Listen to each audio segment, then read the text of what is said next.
Do you know the most dangerous lie I believed my entire life? It wasn't that money would make me happy. It wasn't that success would fix everything. It was this simple sentence: I'll do it later. I'm 70 years old now, and I use that sentence so often that it quietly stole my life. 3 weeks ago, I was sitting in my living room. The house was quiet in that way only old houses are. Not peaceful, just empty. My phone buzzed, a family group chat, 47 unread messages, 47 photos, voice notes, little updates about birthdays, school, jokes I didn't understand anymore. Do you know how many I opened? None. I remember thinking, I'll check them later. Later? I don't even remember what I was busy with. The news, probably. Some argument between strangers that won't matter tomorrow. That same night my granddaughter video called me. She's 8. She was smiling so hard her face almost disappeared from the screen. "Grandpa, look what I made." She held up a drawing. Stick figures. One tall, one small. She had drawn herself holding my hand. Above it, in uneven letters, she wrote, "My favorite grandpa." I smiled. I praised her. I told her it was beautiful. But after the call ended, I sat there for a long time, staring at the dark screen. Because something didn't feel right. Not joy, guilt. Because I suddenly realized something that scared me. She still thinks I'm her favorite. But how long will that last? Because I've seen this movie before. When my children were young, I was always busy building a future. That's what I told myself. 12-hour workdays, sometimes 14, sometimes more. I told myself I was being responsible. I told myself I was sacrificing. I missed school plays. I missed birthdays. I missed soccer games where my son kept looking into the crowd, hoping I'd show up late at least. At night, when they wanted to talk, I'd say, "Not now, I'm exhausted." And they understood. Children always understand, until they stop asking. I remember one moment more clearly than the rest. My oldest son Daniel was 9. He walked into my home office holding his baseball glove. "Dad," he said, "wanna play?" I didn't even look up. I was typing something that doesn't exist anymore. "Later, champ." He nodded, quietly, and walked away. Do you know how many times he asked again? 3. After that, he stopped. Not because he stopped wanting me, because he learned who I was, and I didn't notice. Years passed, then decades. Now Daniel is 45. He's a good man, a better father than I ever was. When I watch him with his kids, I feel proud and small, because there's a distance between us that politeness can't fix.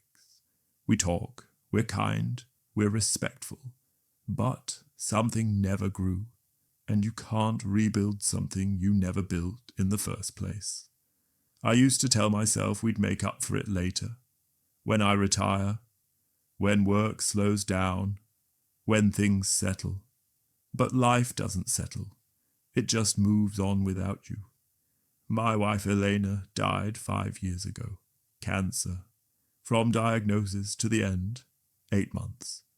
8 months where everything I thought mattered suddenly became meaningless. One night, near the end, she asked me to sit with her. She took my hand and said something I still hear when the house is quiet. "I wish we had danced more." That was it. Not money, not travel, not success. Dancing. She had asked me so many times, and I always said the same thing. Not now. Tomorrow. Later. Later never came. After she died, I realized something unbearable. I didn't just lose her. I lost all the versions of us that never happened. Family doesn't disappear suddenly. It erodes, slowly, like a plant you forget to water. It doesn't scream, it doesn't complain. It just dries up, and one day you look at it and wonder when it died. I have 4 grandchildren now. They still run toward me, still want my attention, still believe I'll always be there. But I know better, because I've already seen what happens when you assume time is unlimited. My daughter Carolina said something to me recently. She didn't mean to hurt me, but she did. She looked at me playing with her children and said, "You're such a good grandfather. I wish you'd been like this when I was little." I laughed. Then I went to the bathroom and cried. Because she was right. Now I have time. Now I listen. Now I show up. But time doesn't give refunds. Sometimes, late at night, I wonder if my children feel closer to me now, or if I'm just trying to forgive myself. I don't know.